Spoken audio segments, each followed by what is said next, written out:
Hi எல்லோரும் எப்படி இருக்கீங்க? இன்றைக்கி நம்ம வீடியோவில் பார்க்க போகிறது சவுதி போலீஸ் கிளியரன்ஸ் சர்டிஃபிகேட். நம்ம ஒன் பை ஒன்னாக பார்க்க போகிறோம். இப்போ Saudi Arabia police clearance process one by one. First நான் என்ன சொல்ல போகிறேன்னா, இங்கே பாருங்கள், நம்பர் 1 இந்த பிபிடியில் நான் என்ன போட்டிருக்கேனோ அதேபடி அந்த step by step process. First நீங்கள் இந்தியன் எம்பசியில் ஒரு அப்பாயின்மெண்ட் எடுக்கணும். விஎஃப்எஸ் சைட்டில் நான் ஏற்கனவே விஎஃப்எஸ் சைட்டில் எப்படி அப்பாயின்மெண்ட் எடுக்கிறேன்றதை போட்டிருக்கேன். அதுக்கு நீங்கள் என்ன பண்ணணுன்னா, அந்த விஎஃப்எஸ் சைட்டில் அப்பாயின்மெண்ட் எடுக்கும்போது போலீஸ் கிளியரன்ஸ் அப்ளிகேஷன் ஃபார்ம் இருக்கும். அந்த ஆன்லைன் ஃபார்மை நீங்கள் ஃபில்அப் பண்ணி கொடுத்துட்டு இந்த டாக்குமெண்ட்ஸ் எல்லாம் கையில் கூட வச்சுக்கோங்க. இக்காமா காப்பி, பாஸ்போர்ட் காப்பி அண்ட் இக்காமா வேலிடிட்டி.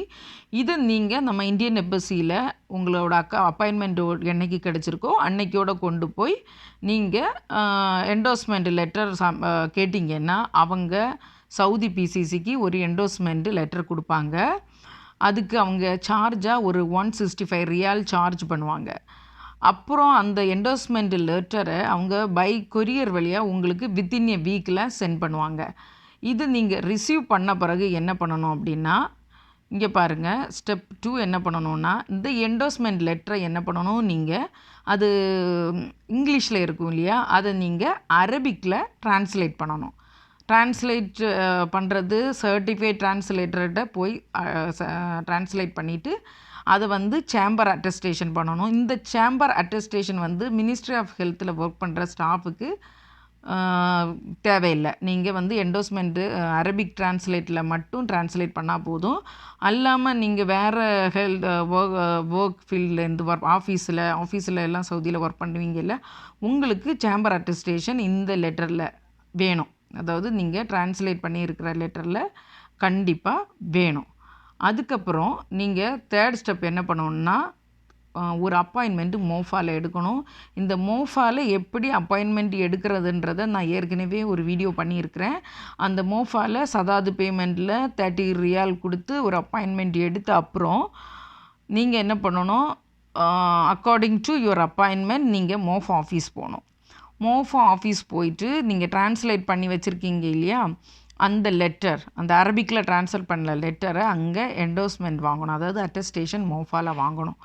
வாங்கிட்டு நீங்கள் நெக்ஸ்ட்டு என்ன பண்ணணும், அடுத்த ஸ்டெப் வந்து திரும்ப போலீஸ் ஆஃபீஸுக்கு போகணும். அதுக்கு நீங்கள் ஆன்லைனில் அப்ஷேரில் போலீஸ் கிளியரன்ஸ் சர்டிஃபிகேட் வாங்கக்கு அப்பாயின்மெண்ட் எடுக்கணும். போலீஸ் அங்கேயும் அப்பாயின்மெண்ட் எடுத்து த்ரூ அப்ஷீர் எடுக்கணுன்றது அந்த டீட்டெயில் வீடியோ நான் என்னோடய சேனலில் போட்டிருக்கேன், அதை பார்த்துக்கோங்க. அக்கார்டிங் டு யுவர் அப்பாயின்மெண்ட் நீங்கள் அங்கே போனீங்கன்னா இந்த என்டோஸ்மெண்ட் சர்டிஃபிகேட்டை சப்மிட் பண்ணணும். இந்த மோஃபா அட்டஸ்டேஷன் வாங்கின என்டோஸ்மெண்ட் சர்டிஃபிகேட்டை நீங்கள் சப்மிட் பண்ணிங்கன்னா திரும்ப அவங்க உடனே உங்களுக்கு அன்னைக்கே அந்த போலீஸ் கிளியரன்ஸ் சர்டிஃபிகேட் தந்துடுவாங்க. இப்போ இதில் ஒரு விஷயத்த நான் சொல்ல விரும்புகிறேன். என்னென்னா, இந்த போலீஸ் கிளியரன்ஸ் சர்டிஃபிகேட் வந்து 1 மந்த், இப்போ முன்னாடியெல்லாம் 6 மந்த்ஸ் வேலிடிட்டியாக இருந்துச்சு. இப்போ வந்து 1 மந்த் வேலிடிட்டி தான்.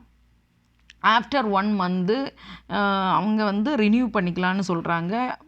மேக்ஸிமம் நீங்கள் எக்ஸிட்டுக்கு போகிற ஒரு 2 டேஸ் முன்னாடி வாங்கினீங்கன்னா நல்லாயிருக்கும். அதுக்கப்புறம் அந்த போலீஸ் கிளியரன்ஸ் சர்டிஃபிகேட்டை நீங்கள் வந்து அது அரபிக்கில் தான் இருக்கும். அந்த போலீஸ் கிளியரன்ஸ் சர்டிஃபிகேட்டு நீங்கள் என்ன பண்ணுங்கள், இங்கிலீஷில் ட்ரான்ஸ்லேட் பண்ணி வச்சுக்கோங்க. நெக்ஸ்ட்டு நீங்கள் மோஃபாக்கு அகெயின் போகணும். அப்போது மோஃபாவில் 2 அப்பாயின்மெண்ட்டு நீங்கள் வாங்கியிருக்கணும். நீங்கள் ஒரே நாள் போகிறீங்கன்னா 2 அப்பாயின்மெண்ட்ஸு, ஒன்று காலையிலையும் ஒன்று ஒரு 12 மணி அந்த லெவலில் வாங்கிக்கோங்க. திரும்ப நீங்கள் மோஃபா அட்டஸ்டேஷன் போகணும். ஆனால் இந்த மோஃபாவில் அவங்க அட்டஸ்ட் பண்ணுற லெட்டர் எது தெரியுமா, போலீஸ் கிளியரன்ஸ் சர்டிஃபிகேட்டு ஒரிஜினலாக அரபிக்கில் கொடுத்தாங்க இல்லை, அதில் தான் அவங்க வந்து உங்களுக்கு அட்டஸ்ட் பண்ணி தருவாங்க. இந்த நீங்கள் ட்ரான்ஸ்லேட் பண்ணி இங்கிலீஷில் வச்சுருக்கிறது உங்கள் பர்பஸ்க்கு மட்டும்தான். ஸோ அகெயின் நீங்கள் மோஃபாவில் போய் அட்டஸ்டேஷன் வாங்கணும். அவ்வளோதான். இது வந்து இதோட முடிஞ்சிச்சு. மினிஸ்ட்ரி ஆஃப் ஹெல்த்தில் ஒர்க் பண்ணுற ஸ்டாஃபுக்கு இந்த மோஃபா அட்டஸ்டேஷன் செகண்ட் வாங்குறதோட உங்களோட போலீஸ் கிளியரன்ஸ் சர்டிஃபிகேட்டு ஓகே ஆகிடும். இவ்வளோ தான். ஆனால் இந்த ஆஃபீஸில் வெளியில எல்லாம் ஒர்க் பண்ணுறாங்க இல்லையா, வேறு செக்டரில் ஒர்க் பண்ணுறவங்களுக்கு அந்த மோஃபா அப்பாயின்மெண்ட் சர்டிஃபிகேட் வாங்கினதை திரும்ப இந்தியன் எம்பசியில் ஒரு அப்பாயின்மெண்ட் எடுத்துகிட்டு அந்த இந்தியன் எம்பசியில் நீங்கள் அட்டஸ்ட் பண்ணீங்க இல்லையா இந்த மோஃபா சர்டிஃபிகேட்டு, பிசிசி அதை கொடுத்து இந்தியன் எம்பசி ஒரு ஸ்டாம்பும் வாங்கணும். இது வந்து this is not need for ministry of health ஸ்டாஃபுக்கு தேவையில்லை. மினிஸ்ட்ரி ஆஃப் ஹெல்த் ஸ்டாஃபுக்கு ஸ்டெப் 4ஓடே முடிஞ்சு போயிடுச்சு.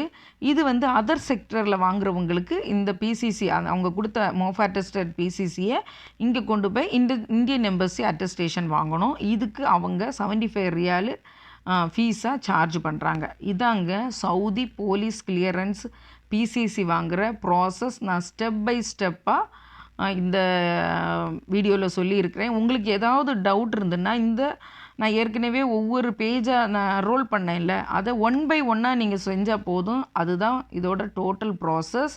இதனால் நீங்கள் யாரும் கன்ஃபியூஸ் பண்ணிக்க வேண்டாம்.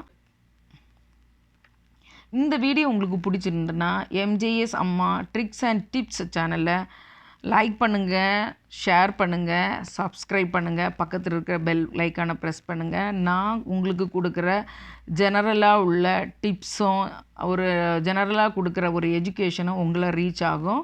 நன்றி, வணக்கம், வாழ்க வளமுடன்.